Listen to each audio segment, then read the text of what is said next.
All right, everyone, big deep breath. Let's embarrass ourselves in public. Woohoo! That's what I do for a living. Yeah. Take us away. All right, welcome.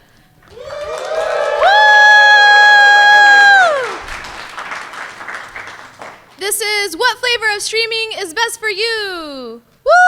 IRL versus VTuber streams. Yeah. I'm Kira P, and this is Horatius. Hello, nice to meet you all. I gotta talk about myself. Yeah, you're now. first. Okay. So I have been streaming mainly on Twitch for about 4.5 years now. Primarily VTuber. I do some IRL stuff as well. I generally am what is called a 2D VTuber. I do a lot of just chatting, horror, mixology, Japanese language learning. I'm very loud. Please be warned, if you decide to attend my stream, it can be overstimulating if you don't enjoy loud noises. I am Colombian, I'm bisexual, I'm a variety streamer, and I have a monthly talk show where I designed a cocktail after my guest. It's a lot of fun. I was on it once. I know, it was so fun. It was really good. Hi, welcome in, everybody. Like I said, my name is Horatius the Dwarf, or Horatius Silverstone if you know me better. I also primarily do a lot of just chatting, but when I do play video games, we tend to play our games dwarf-coded, or as dwarvenly as possible. I also am a mental health professional outside of the streaming world, so I like to talk about mental health, sociology, and psychology as often as I can. I have a monthly lecture that I do on those topics. Those are all, the slides are at the very least on the Discord, but I try to make sure that the lectures themselves are posted on YouTube because I think that they're fundamentally a really, really solid source of edutainment. We'll be using that word again later. I'm obviously very dad-coded to my betterment and my detriment. You may call me dad, father, papa, but never daddy. If you call me daddy, I will find you. I was recently educated in the most appropriate word that describes my sexuality, which is gynosexual. If you don't know, look it up. And I also associate myself with the concept of a variety streamer. And like I said, I like the words edutainment for my psychology content. It's a little mixture of both education and entertainment. Mm-hmm.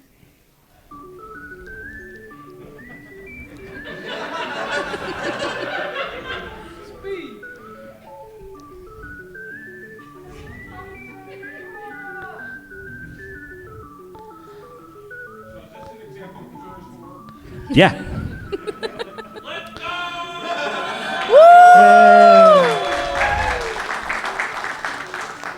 I'm terrified if this just loops, people will just like kind of bounce in their seat for like 10 minutes. I would honestly just let it go Yeah. looping until somebody said something. Who just wants to stem for 30 minutes? Get us out of here. Oh, okay. So as I am a 2D primarily streamer, Horatius is a 3D one. I probably should have mentioned that. Thank you. No problem. Let's talk about that a little bit more, shall we? Yes. So the merits and difficulties of the various forms of streaming. So I think the one that we are most familiar with, if you watch Twitch, is face cam streaming, right? So the person just turns on a webcam and you see their face, right? So I do this as well sometimes. I wear a mask for a little bit of anonymity so that, you don't know what my eyebrows look like. I could be anyone. Anyone. But yeah, this is, I think, the merit of face cam streaming versus a lot of these other avatar forms is that, like, people can see your expressions much more easily. And I feel like it's definitely very humanizing. Yeah. I mean, people are attracted to faces to look at for a reason. We see the nuances in the body language of a person's expressions. It's a fundamental to interacting with people. Yeah, exactly. But at the same time, everyone can see your face. So when you're streaming and maybe someone has said something that makes you uncomfortable or like is going to make you laugh or is going to make you upset, like there's a little bit of acting required and performance skills, so you don't let all of those emotions bleed through if you don't want people to see those expressions. You also don't want people to know that you picked your nose. And face cameras got it rough. Yeah, you also have to be appropriately, decently clothed. Yeah. For face cam streaming on Twitch. Real quick, in the audience, just a quick show of hands. Who here streams? Ooh, Keep your hands up if you Just wait. I want to get a workout out of your arms. Keep your hands up if you use a VTuber model of any kind to do so. Cool. No, that's I'm just taking data. Thank you. I'm going to keep doing that. I'm so sorry. What else is there with face cam streaming, like the positives and the negatives? Well, I mean, other than the direct need for a web camera, Yep. the hardware up front is a little bit, or I guess the software is a little bit cheaper on the upfront. Yes. As we'll talk about some of the things, some of the inherent costs of the other mediums of streaming. Yeah, that's true. The cost differences.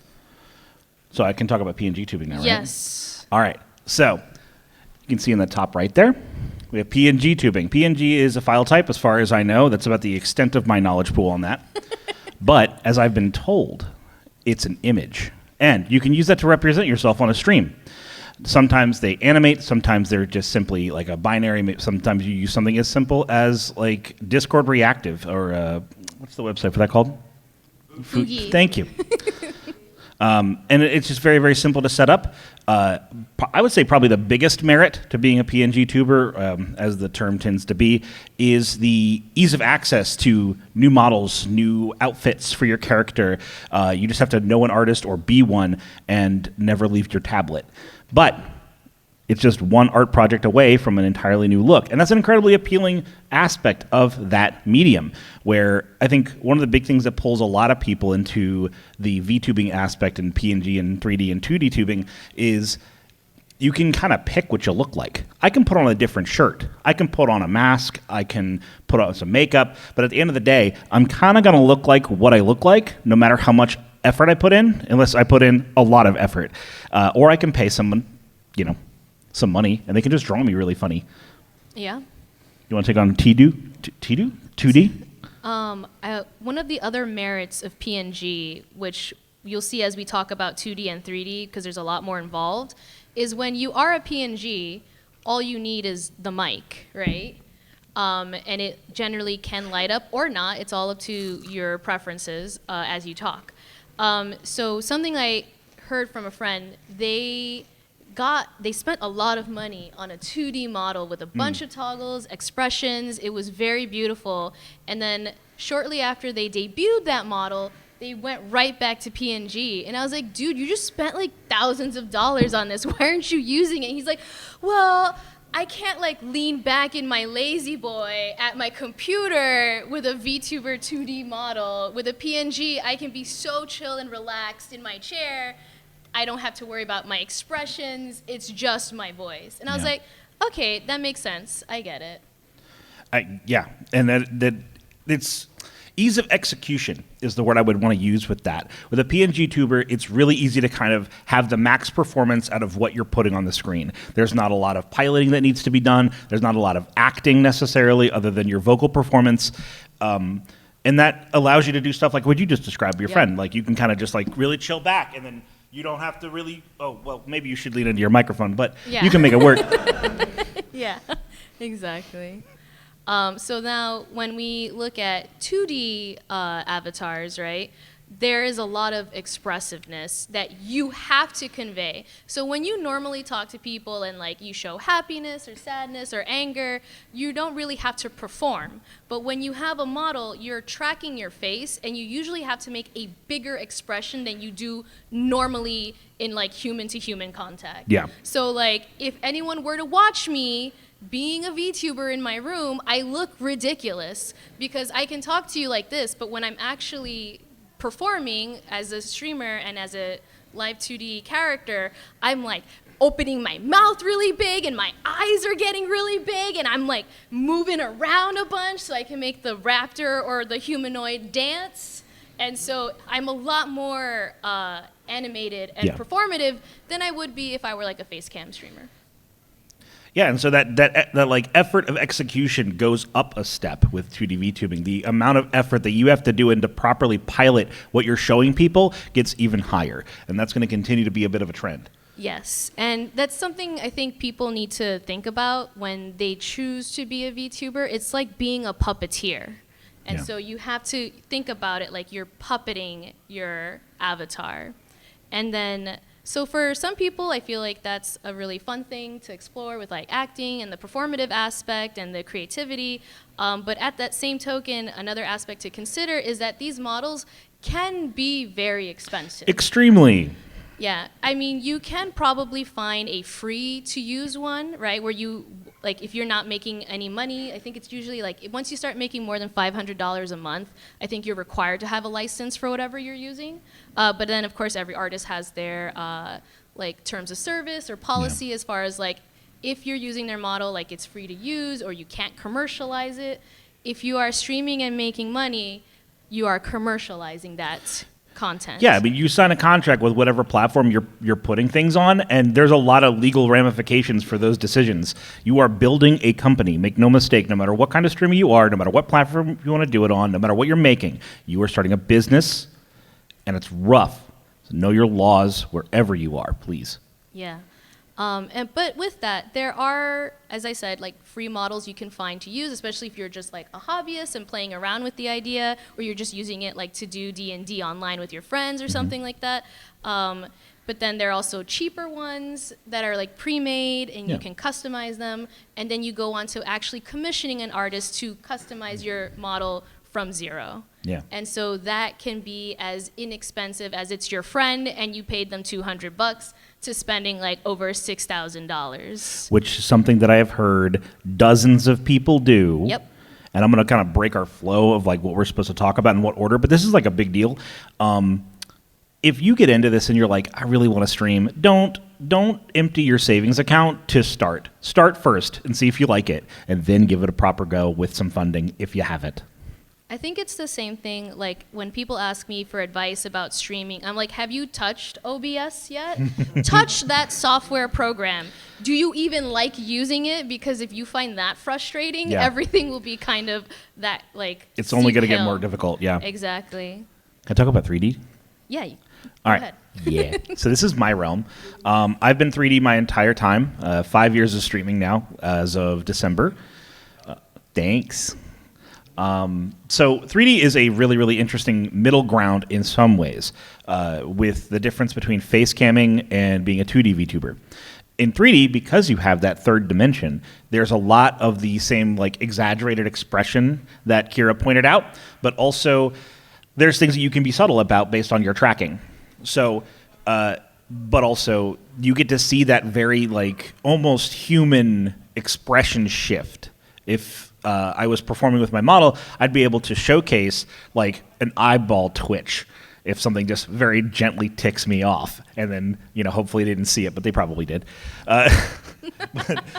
But going back to something that you talked about in 2D VTubing, in 3D, the price gap between the different kind of echelons of model are just as evident there. I started at the end of 2020 with a Fiverr commission for a little baby boo model that was $35, and it was a little Vroid, and I loved it, and I used it for 2 months, and then a friend of mine said, I hate that model so much, please let me make you one. So they did, and I used that for like a year, and then, you know, a couple iterations later, we have the current model that I use, and I mean, that was almost $1,000. That's not a small amount of money, especially if you're pulling not $1,000 a month in streaming. Like, it's something you really need to balance your checkbook about. Mm-hmm. Is there anything you want to talk about? Because you've done 3D too. Oh, wait, yeah, I have gone 3D before. The differences between when you're actually commissioning artists to make your models, for 2D, it's usually separated artists and rigger. Someone who makes the static images, and then someone who actually puts them together to move certain ways. Yeah. And so sometimes they are the same person, sometimes they are two different people. And so communication is so key to make sure that those two people you decide to go to can also work together, because the artist has to cut the art in a way that the rigger can use, and so they'll have their preferences. Yeah. Whereas with 3D, you have, like, it's kind of like you build a 3D model. Well, they build a 3D model, but at the same time, like, they're still, like, they have to build that off of something. Yeah. You know, on a previous, so good. The same person can make the model. Yes. It's not split into two, is what I was trying to get at. Sorry, what were you saying? No, I forgot. Hold on. Do you want to just go to Nada? Yeah, we can go to Nada. So, I wanted to touch on this because it's, I think, a really important idea. In any, like, approach, You have your big examples, you have your small examples, but you should never underestimate the power of zero. And so not representing yourself on screen whatsoever as a streamer is a completely valid approach. I have seen some of the funniest people on Twitch and YouTube who don't represent themselves on stream at all. And they are still incredibly entertaining. I'm glued to their screens constantly. You don't have to show yourself on screen. It's not required. You have to find the medium that works for you and how you like to represent yourself in public. Because I'm going to take a little sidebar. Mm-hmm. When you stream, you're in public. You should act like it. And if you're in people's chats or their communities, you're in public. You should act like it. Please. I think some of the most even famous current like Let's Play YouTubers all started with nothing. No representation. It was just the gameplay. Yeah. And then later they started to show themselves, whether it was with an avatar or with a webcam. Yep. So yeah, all of these are valid. It's all your preference. It's all, you can try all of them. Like there's budget-friendly approaches. Absolutely. Then there's like investing a lot of money into things. So there's a lot of options. And none of them are better. Like the reason why we're saying merits and difficulties is because that's the truth of it. Like there's benefits to each of these approaches and there's detriments to each of these approaches. When I want to do a 3D stream, I have to make sure my microphone is working. I have to make sure that my Leap Motion Tracker, which we'll talk about soon, is set up and correctly positioned on my desk. I have to make sure that my software is going, my hardware is going. I have to make sure everything is going right, and then I can't move. If I set up everything, I have to sit just like this at my desk, and this is my realm of motion. If I have to like reach over, no one's going to see that. And it might mess up all my tracking, and now we're back at square one. But if you don't put yourself on your screen, you can do whatever you want. Yep, exactly. Next slide. Yeah. Hardware and software usages. Why are you laughing? Because you're giving us like GPS. Welcome to your vehicle.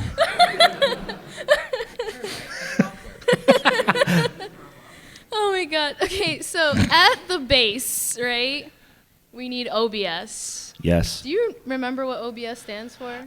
Gosh, does anyone in the audience know? Oh my god, I love that. Open Broadcast Software. Good job, you guys. Well done. Oh. Yeah. Yeah.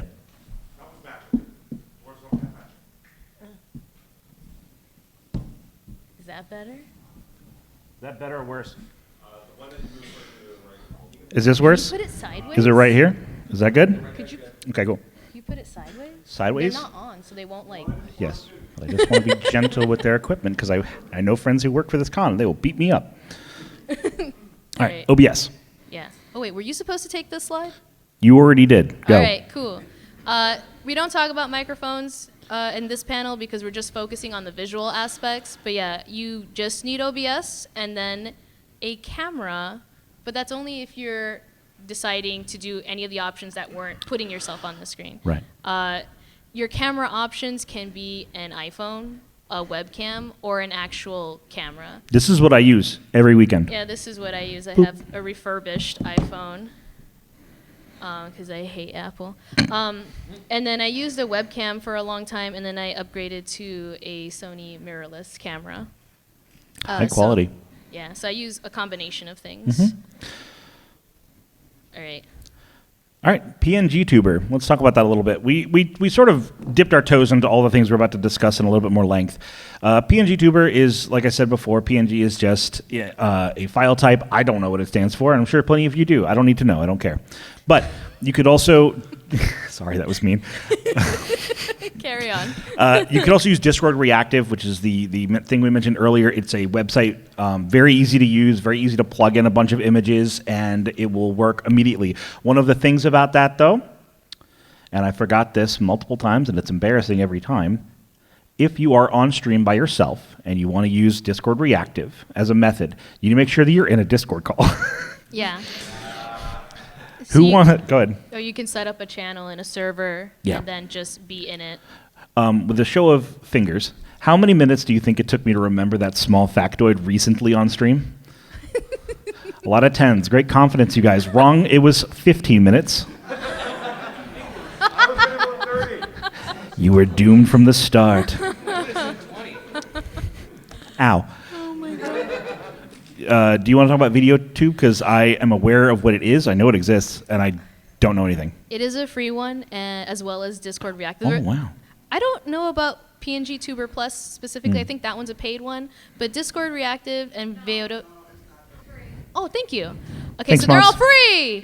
And you can, of course, donate. Like they'll all have links to donate because these are, indie developers making things that we use And then you try should. to make money off of. Yeah. So I'm very familiar with VideoTube. They have a mini, and now they're working on a larger version with more things you can do in it. But it's the same concept. You can take a PNG, and then you commission or you make more than one, and then you can set them to each of your expressions, and then you just use keys on your keyboard or whatever you want for shortcuts, and you can switch between all of your different images to represent yourself. Mm-hmm.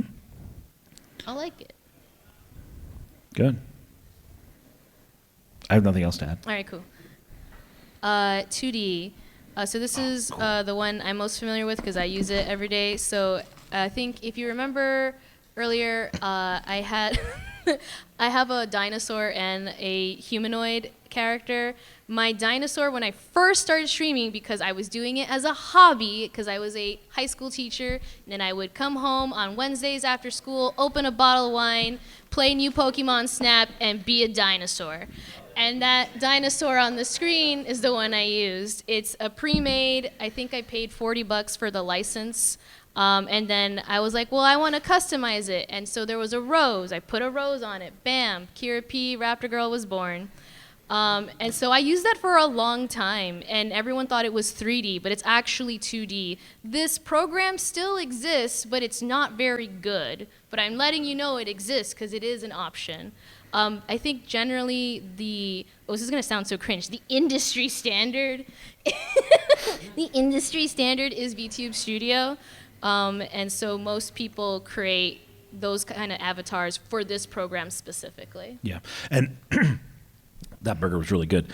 That is going to be a bit of a trend, as you're going to see in these upcoming programs that we're talking about, that if you use a particular program, whether it's a 2D or a 3D model, it needs to be generally converted to a file type that program specifically wants to use. Yeah. There's some exceptions to that, but generally speaking, if you're going to use a particular program, tell the person who's making your model, hey, this is the program I intend to use. I need it to be able to work in that, and they'll be able to accommodate you. Yeah, I think you can get a free version of VTube Studio, but then there's like a watermark in the corner that people totally don't crop out. But yeah, you can also pay for it to remove that watermark and have access to other features. Yeah, their mascot. And I think there's also DLC now so that you can collab more easily just using VTube Studio. So again, you see like prices start to build as you use a lot of these programs more and more for more capabilities. What are you talking about? I only spent $600 on a model, and then I spent $300 on recording equipment and a couple $100 on a phone, and then, oh, gods. Yeah, right? And then you buy the games, and then you buy mod things, and yep, it goes crazy. This is back to that point you were making before about being responsible and thinking about how much things cost. When you're doing this, just remember, like, it's like anything, kind of like any hobby. Like, when you start to play an instrument, don't buy the most expensive instrument, right? Yeah. Get a hand-me-down, get something cheaper, right, from the thrift store or something, right? So with any hobby like that, don't blow the bank on it, you know? Yeah, I have to agree. 3D? Yeah, let's do it. This is 3D. Next slide. Oh, sorry.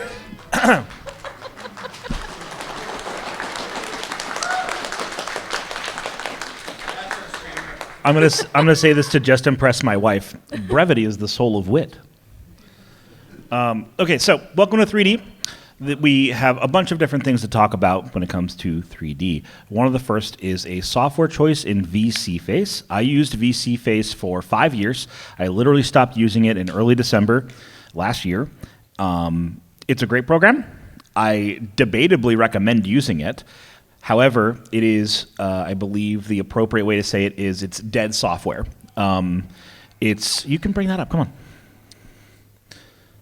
Yeah, well, people are going to see you anyway. You're the burger boy. You get to be on camera. So, VC Face, like I said, it's a dead software. It functions.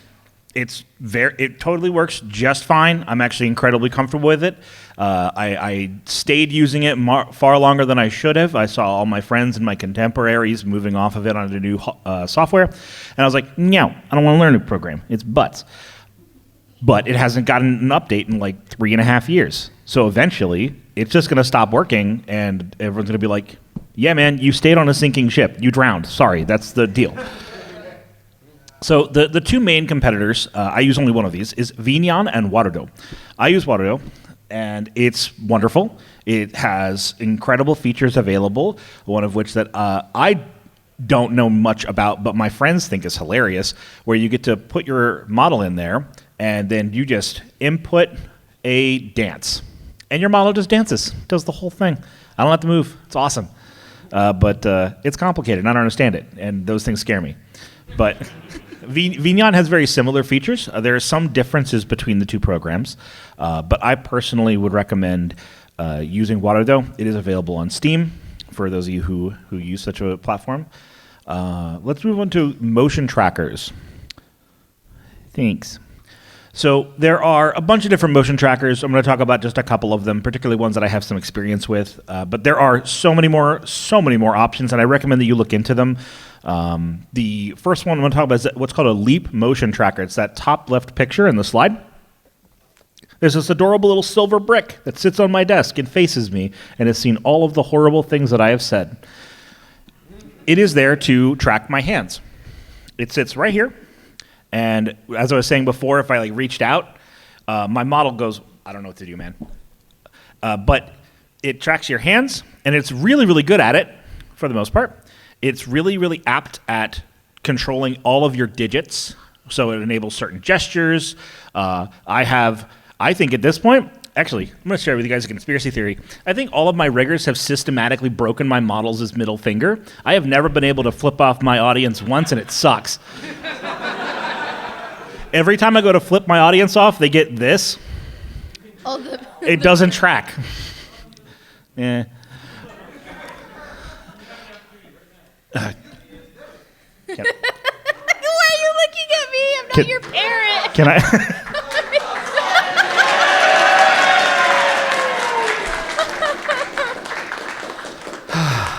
It feels so freeing. It's so freeing. The next one is the Makopi, which are those adorable colored, very expensive Skittles that you can have. Don't eat them. They go all over your body, and they're incredibly easy to plug and play. I have a couple of my friends who have worked directly with Makopi for a long time. They highly recommend them as an option for full body tracking. As well as there's just, the other image there just shows other VR trackers. There's literally dozens to hundreds of options you have for that, and everyone who uses one will be like, this is the best, don't use the others, they suck. I don't know. That's not my bag. I like to sit in a chair when I stream, and I wouldn't do a very good job streaming if I did that with my body covered head to toe.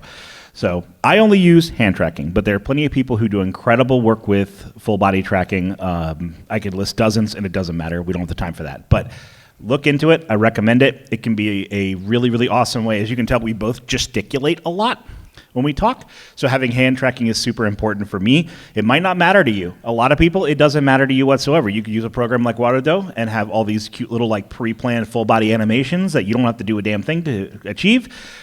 Find what works for you. It's going to be a bit of a theme tonight. Yeah. I think when I first got a 3D model, I immediately went, I had a leap motion, and I immediately went, can I do this? Can I do this? And I recorded it and sent it to my artist, and they're like, I birthed you, and this is what you wanted to do first? And I was like, of course! And then it was the middle finger thing, and I still got the ring, and I was like, what? So this might be maybe a Vroid base thing? I'm not sure. I have no idea. Yeah. What do you want to talk about next? So that's, I think, a pro and a con for 3D is you have so much opportunity to be physical and Yeah. use your body as much as you want to express yourself. But again, it's just your choice and your preference. It costs more money and it's a lot more effort. Like I know Yeah. there are people who do full body tracking and like you get sweaty Yeah. and you get tired and you want to stop streaming after 2 hours Yep. because it's too much. And if you're like a streamer who likes to go for 6, like they also run out of battery. Yeah, So that's a huge one. Fill some time. I need to grab a thing. I'm filling the time. Every time Hora is saying something, I'm also thinking something else, and I'm like, oh, I'll tell that story later, and then whoop, the story's gone. This is an external battery for my phone. If I didn't have this, my streams would never be 4 hours long because by itself, my phone lasts for about 3.5. So if you use a phone or whatever you use, make sure there's enough battery power for it for a longer stream. Because when I do like longer streams for events and stuff, I have my full model and I'm like so much energy. And then hour 6 comes and I'm like, all right, let's get this.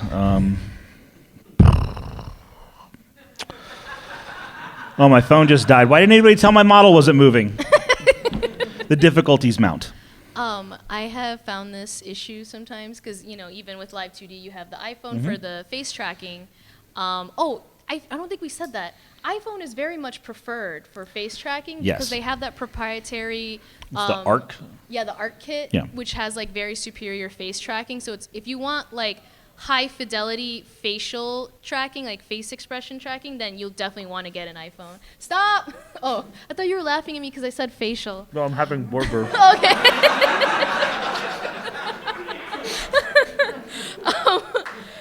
Another neat trick I learned is I put the screen brightness all the way down to like 0, Yep. so it consumes less battery.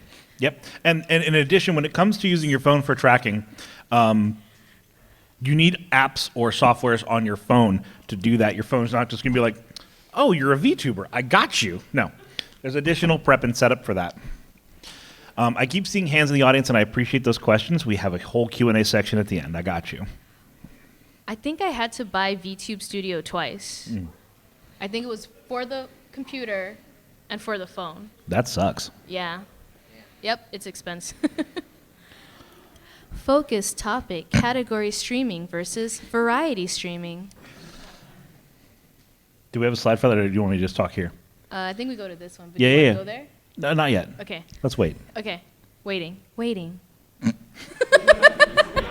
It gets me every time. So we're going to talk a little bit about like a broader sense of streaming. We've talked about the nuances of the software and hardware, the different mediums in which you can perform on camera. Now we're going to talk about the actual doing. This is kind of the part of the stream. The stream? We're on stream? Yeah, we're on stream. The part of the panel that I'm most excited for. So we're going to talk about focused topic, category streaming versus variety streaming. Again, just a quick show of hands. Is your favorite streamer someone that calls himself a variety streamer? Yeah, that's what I thought. All right, hands down. How about if your favorite streamer to watch streams like the same video game all the time? A couple of you. Yeah, for sure. All right, next slide. So I got a lot of beef with the term variety streamer. I want to talk about it, and I'm going to make it your problem to listen. So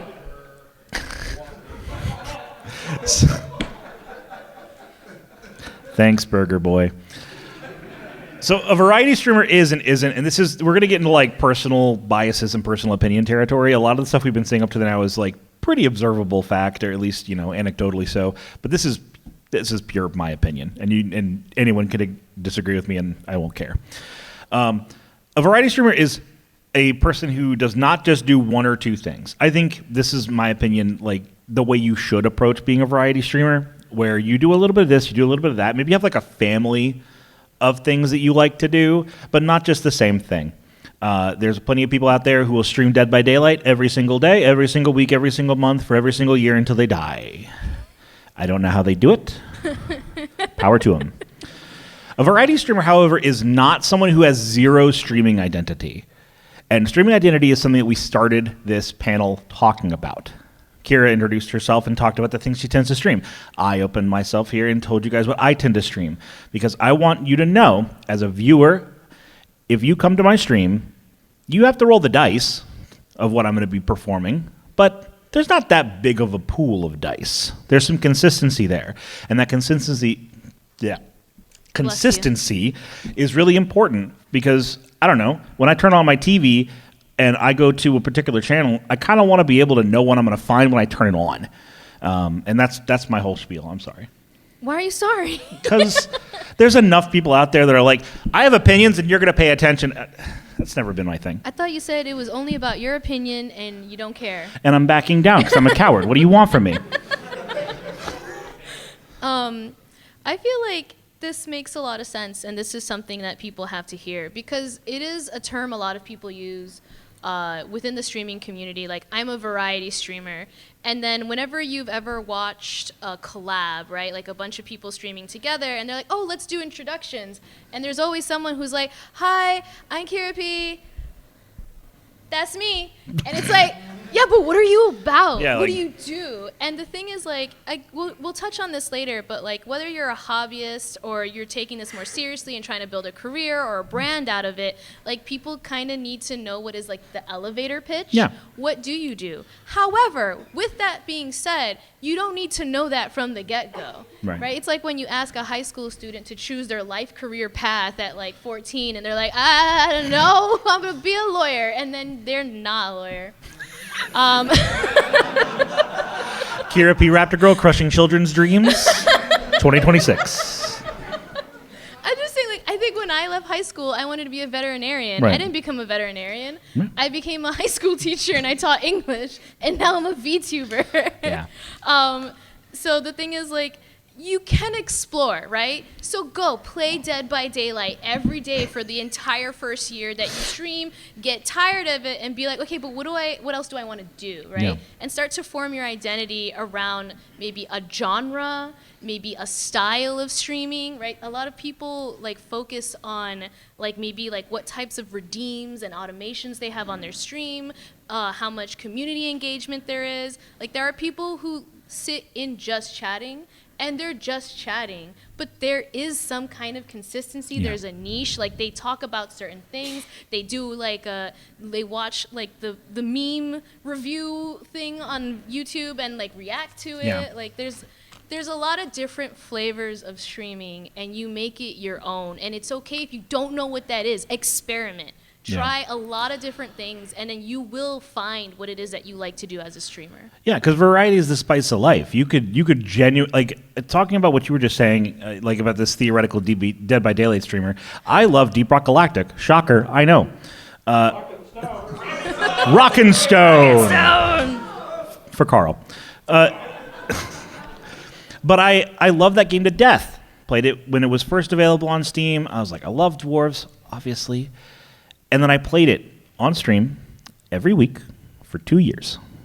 It was one of my favorite games. I never play it on stream anymore because it just burns my head out to do so. So you have to find different things. And this is a big thing with all of the stuff that we're saying here today. You find something that works for you. Don't let that bind you. If I say I'm going to do this and I'm going to do that and this other thing and those are my jam, sometimes you want jelly. And it's okay. So don't be afraid to step out of the sort of guidance box you've put yourself in. It's there to guide you, not restrict you. Any extra thoughts? I was trying to think, because I know like a lot of streamers talk about like, oh, if I stream outside of this category, like now no one's going to watch me. And it's like, whoa, chill. Yeah. Like, when people watch you, like, and you're in a certain category, a certain game, you have to be like that, you know, speedrunner with a blindfold going for like a world record for someone to watch you just play that same game over and over again. Mm-hmm. But if you're not like specifically specialized, like an esports player or something, like, people are there for you. For you, your personality, like the things that make you you. So it will not matter if you play Dead by Daylight or something else, because people are there for you. You're still going to crack the same jokes. It's just a different thing on the screen that they're watching. Yeah, that's absolutely true. And you'll lose part of your audience no matter what you do. You just have to kind of accept the fact that that's the case and that you make the things that bring you joy. Because at the end of the day, if it becomes a soul-crushing, you know, time-devouring, like hungry beast, you're gonna hate it. Yes. It'll kill you. Don't waste your time. Do stuff that brings you happiness, because when you are happy, when you are on stage and you're performing like I am right now, it doesn't matter what happens next. You can look back and be proud of what you've done. Yeah, we already have like a corporate job you go to do the Yeah, things, oh my God. the same thing over and over again, and you don't enjoy, right? So make streaming fun. Scheduling. It's going to get me every time. I'm so sorry. So a bit now. I have just like a very, very, very straightforward thing that I want to say about when it comes to scheduling. Consistency, consistency, consistency. I don't care if you stream at 2 a.m. on Saturdays every 3 weeks. If people know that you stream at 2 a.m. every third Saturday, they're going to know when they can come and find your show. Even if you don't post your timelines or your schedules every week, they just know. I bet every single one of you, I want you to think about this. Don't tell me I don't care, but think about it. When does your favorite show come on at some point in your life? Maybe you think of like, oh, Simpsons comes on at 6:30 on Fridays. Let's go. Or the latest episode of an anime comes out at this time on this day. Yeah, I don't watch anime, but that's a lie. But yeah, so when you perform, if you can, perform consistently on a time schedule. Let your people learn that schedule. If you have to miss, post about it. If you're going to do an extra show, post about it. Ooh, sorry. But generally speaking, consistency is the most important thing you can do if you're a streamer. Whether it's what platform you stream on, what you stream, when you stream it. Consistency, consistency, consistency. If I ever see any of people that I know, they're like, oh man, my numbers are down, dang it. And I'll go, hey, what's the problem? Maybe I can help you troubleshoot this a little bit. And they're like, yeah, I'm trying this new game. I'm like, well, that can be a factor. I'm like, yeah, and I changed up my schedule 3 weeks ago. And I was like, yeah, when did you start noticing those numbers dip there, big dog? Guess when they say? Oh, about 3 weeks ago. Yeah. People don't know when you're live. Even your best, most dedicated fans do not watch every single thing you post on every single platform you post it. They're going to catch you when they think they can. Yeah. Which is why I stream every single Saturday and Sunday at 10 a.m. EST. And there are people who know every single weekend they can come and catch my show, no matter what. And if I don't make it, I'll post about it. I'm like, oh, damn. But just be consistent. Yeah. Exactly. I think also sometimes some people struggle because of whatever their life situation is. They can't guarantee Monday, Wednesday, Friday, 2 p.m. Eastern time. And so they're like, oh, well, sometimes I have this chore I need to do, or like my job isn't like consistent. I'm like, find consistency somewhere. And I remember someone asking me for help, and I was like, if you have things that you're required to do at home and you can't choose a specific time, just make it kind of general. I stream every Tuesday, Thursday, Saturday after dinner, and then give your time zone, because some consistency is going to help you. So like even if you have trouble getting that exact day and time, like something, a routine will be really good. Required, genuinely. Yeah. All right, this is, I think, our last major point that we have. Yes. So we've been throwing these terms around all evening with you guys of hobbyist, part-timer, full-timer. Most of you are probably familiar with the latter two, whether you're a part-timer or a full-timer is dedicated based on how many hours in your contract that you say you're legally required to work at your job, blah, blah, blah, blah, blah. A hobbyist, though, is where I'd like to start, and I think it's a really important detail. A hobbyist is someone, when they approach streaming, they are genuinely taking it as a creative outlet. It is a hobby. They are going to put whatever money they can afford to put in it. They are not expecting a paycheck from this. Maybe they get one, and that's pretty rad. But they're not there to make bank, and you shouldn't. But being a hobbyist does not make you a less important person on the internet. I started this as a hobby. A lot of people start this as a hobby. You have to find joy in it, like I said earlier. But eventually, maybe you get a little more consistent. You've already invested the money in the hardware and the software, and you got your model, and that's pretty rad. Or, maybe I do just dedicate time every week. And then you become a part-timer, and maybe that works for you. Maybe it doesn't. Maybe after 3 or 4 months, you start to feel burnt out when your job didn't used to burn you out. And then that's when you need to step back and be like, hey, something's got to give. It can be really easy to give this beast too much of your time because it will take all the time that you give it and it will ask you for more.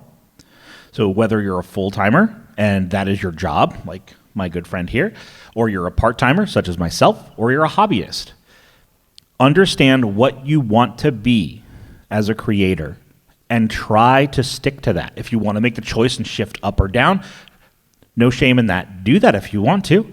Life's too short to worry about it. But also recognize that as you give more and more and more, that you have to take that away from somewhere else. Yeah, it's definitely very important because some people get like really invested and really sucked into streaming, right? And you're enjoying it, and then suddenly your whole life is streaming, and you realize you're not really going outside. You're not really keeping in contact with all of your friends and family. And like I have even heard of people like taking days off of work to prioritize streaming, which is not the moneymaker. Don't do that. And so it is something to definitely consider. Mm-hmm. And then I did the same thing. I started out as a hobbyist because I saw all these cute anime girls and they were doing stuff in Japanese, and then I saw some of them doing it in English. I was like, oh my God, I could do that. And I was just doing it for fun, drinking a bottle of wine, playing new Pokemon Snap after work, to just release stress.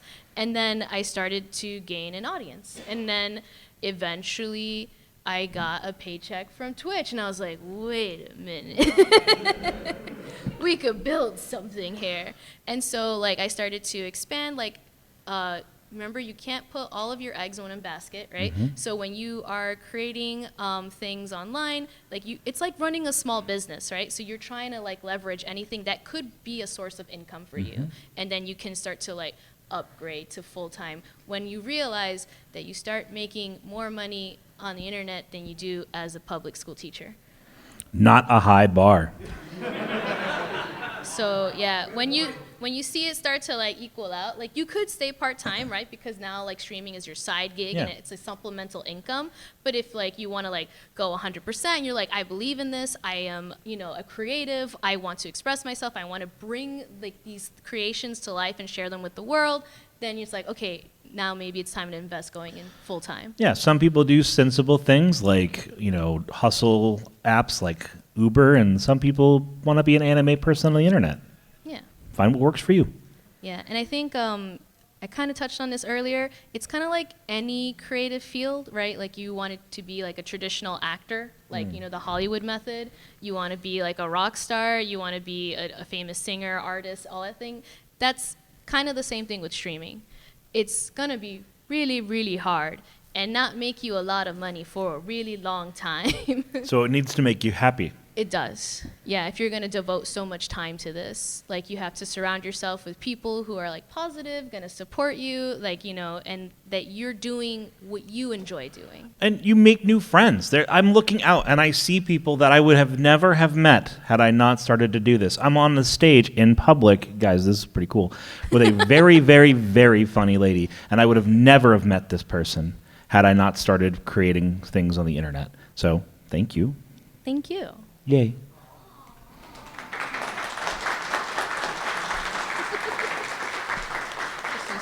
Yeah. Let me see. We can skip the demo. I think we might have to Okay, if we want to do the Q&A. That's totally fine. All right, welcome to the last 13 minutes that we were supposed to have 20 minutes for. We're going to do a little Q&A section. If you'd like, you guys can please line up here at this microphone. Please be orderly if you're capable. If you would like to ask a question and for some reason walking up to the microphone is not something you're capable of, please let somebody know and we'll try to accommodate you as best as we can. Again, just as a brief reminder, it's at this point that you are going to forego you're going to be giving your consent to being recorded, both on a visual and an auditory level. All right. Go ahead. Hi. Get close. Yeah. Okay, there we go. Now I'm picking up. Yeah. All right. Hi. So I haven't started streaming yet, but I plan, once I get back from MAGFest, on reaching out to artists. I'm going to get a character sheet to use for when I eventually might want to upgrade, and then a little Scrungle model. I already know, I see an artist on VGen who I'm looking at. Yeah. When you start and you have, your first streams and you have no viewers, how do you wait until you have your first viewers to just kind of start doing things, or No. do you just kind of talk to yourself? Let me give you a for bit of a like practice. 30 like an hour or two. Just practice. Here's my biggest recommendation for that. Pick a game that you really, really like. I mean, I'm talking like a game that you are so intimately familiar with that you don't really have to think about playing it to play it well.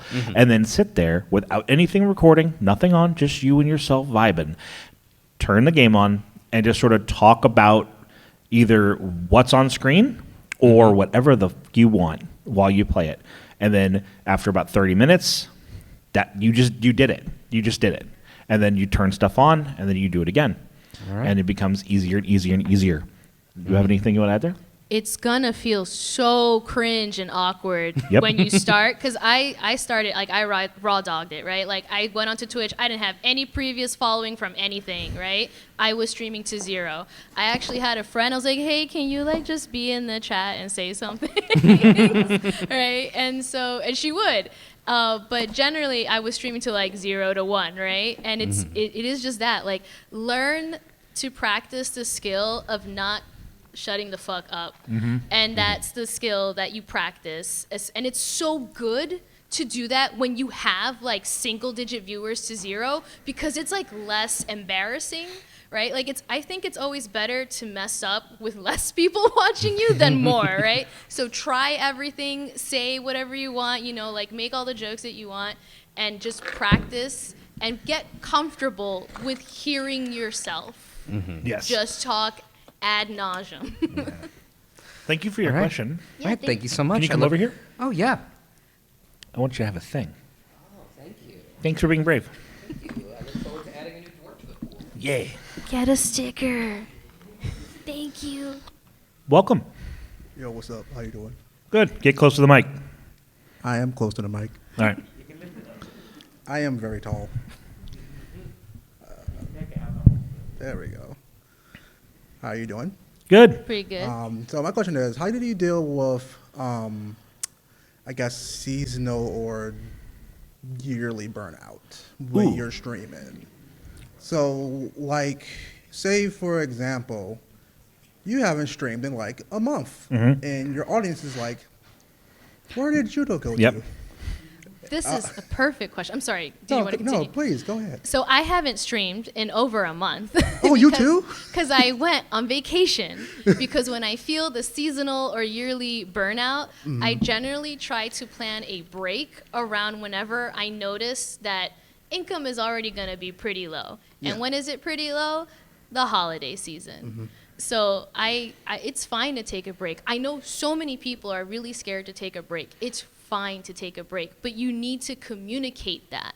If you just disappear for a length of time and tell no one, either on your socials or anything like that, then they don't know what happened. Yeah. So generally, when I feel that burnout, I either stream less or I take a break, but I post about it. And this is the part that sucks. You have to try to put out content on other platforms to kind of stay relevant. Yeah. So posting on Twitter and Blue Sky and Instagram and that kind of thing Yeah. to help keep Yeah. your audience in the loop. You have to, especially if you're starting out as a new streamer, you have to multi-platform. Yep. You can't expect to grow on one platform. It's No. not going to work. You can't expect us to just go live and expect to be famous. It's not going to work. It took me 4 years just to get partner, and I finally achieved my goals. Congratulations, by the way. Yeah, congrats! Thank you. Yeah, I'm Judo Kame. Follow me on Twitch. But seriously, thank you so much for Of course. hosting this, because I really enjoyed the insight that you had, and much appreciated. Glad to help. Oh, Come here. thank you. It's a good boy point. You could get a sticker there. Yeah. Thank you so much. You too. You do. Go for it. Stay. Hey, how's it going? Good. I had a question about like VTuber, like the character idea. I come from a little background. I used to work with indie wrestling. Something they said as for developing your character there, take a piece of your personality, crank it to 11. Yes. Is that kind of the same theory for VTubing? Because I've seen some where they build these like completely different personas. Mm-hmm. But I've also seen folks who are just, it's the wrestling rule. Take a personality, turn it to 11. Yeah, I see a lot of wisdom in that, and I agree with it. Again, you are going to be on screen for hours at a time, and if you are a character, that can get taxing. I have some friends that like throw on a big voice and really, really like ham up some role play and some kayfabe, and that's awesome. But you know, either you let that drop and show your people like what's the man behind the curtain, as it were, or it can burn you out a lot faster if you're just like, no, I have to be the character all the time. Like, it's a balance. But I see the wisdom in the wrestling analogy and the wisdom from that field coming over. It's the same shit. It is. It's a lot wrestling of, without punching. Yeah, acting, improv, that kind of thing. So again, it's your preference, right? Because I think you're definitely much more chill on your streams, and like here, I'm pretty calm. But when I'm on stream, I am yelling. I am yelling a lot. She doesn't need this microphone. Yeah, and like I definitely take like some unhinged characteristics about myself and crank them up to 11. Mm-hmm. I would not necessarily act like that in normal human to human contact. So yeah, Yeah. it's all your preference. Thank you for your question. Can you come up here? Thanks. Thank you. Thank you. All right, go ahead. Howdy. Just a real quick question, is there anything that you have in particular that is just a little change you have in your streaming setup that is just a significant improvement of quality of life? I'm not talking like I built a $3,000 gaming rig. It's like I've got a stand for like my headphones or something like that, or a particular pad for my gaming chair or something. Is there anything like that? Like a little thing just to possibly make things easier for anybody sitting at a Twitch stream for a while? Yeah, there's a lot of things that come to mind. For example, I mentioned the little silver puck for the tracking of the hands, the lead motion tracker. There's a lot of people who have like 3D printed like necklace rigs, so they don't have to have it sit on the desk. Mm-hmm. So there's a like with the proliferation of 3D printers, there's all kinds of cool shenanigans that people have made to assist with streaming. So I would look there and see if any of that would work for your setup to maybe ease up some space or anything like that. Obviously, soundproofing is a huge deal when it comes to recording. I don't think I'm teaching you that, but that's from personal experience. What do you think, Kira? Yeah, I think anything that helps take anything off the desk, right? So like I have my monitors floating.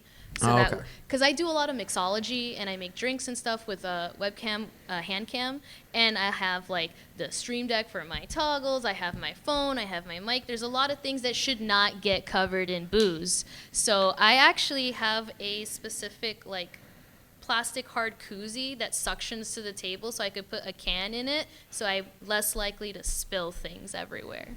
Cool. So that has been a good quality of life change for me. Mm-hmm. Right on, thank you very much. Mm-hmm. Thank you. Oh, would you Wait. like... Yeah, but if I don't do it for everyone, it's going to feel weird.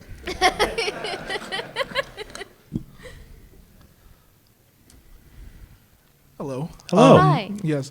I have a question for people that actually don't want to go on the main board of streaming and like mainstream like things that people do like main games on the scene. Mm-hmm. Like for ones that like want to go out there and play like games that like people don't know, how do you like keep that going while at a zero audience because the following is so low for the things you want to do? It's a really good question. Do you want to start or can I? You can start. So whenever you think of like one of those really small niche titles or like niche types of stream, you want to try and ingratiate yourself into those subcultures. For example, Look Outside is a very popular horror RPG Maker game, right? If you played that this year, people would be like, oh man, that's a pretty cool category and a lot of people know about it. 3 years ago, who? So if you want to do something that is a little off the beaten path, my big recommendation is find like the dev behind that or the team behind that, go to their Discord and be like, hey, I'm blank and I want to stream this cool game. I'm gonna be, like, hey, Matt, ask and see if you can promote that channel. And the people who want to see that are already there, and they're gonna want to come and see anybody playing this game that nobody talks about. So that would be my primary recommendation: is find the subculture that appeals to, and ring as many bells as you can. Okay. Thank you. Thank you very much. I'm a weirdo, and I always do whatever I want on stream. It may be the undiagnosed ADHD, but I generally make things that are very niche or off the beaten path into a drinking game. And that's that's my spin on things, right? So if you have a spin on things, that's another option you can consider. So when I promote a stream where it's like a not as well-known game or concept, I'm drinking again, guys. So yeah, you can put your own spin on things as well. All right, we have time for one more question, and we're gonna have to put a timer on it. All right. I have a question for Horatius in specific. Okay, hello. How many corn dogs do you think you could eat? Well,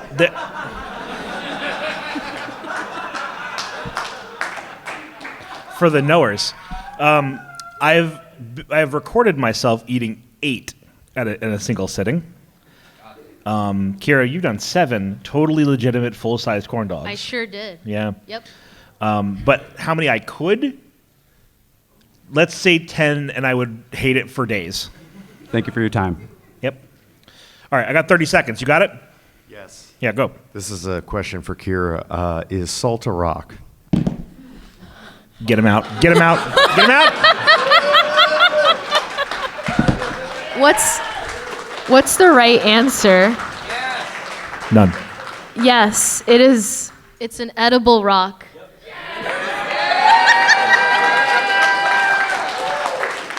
Thank you for coming to the only time we're doing this panel. I will be officially putting out the Google Docie about this later.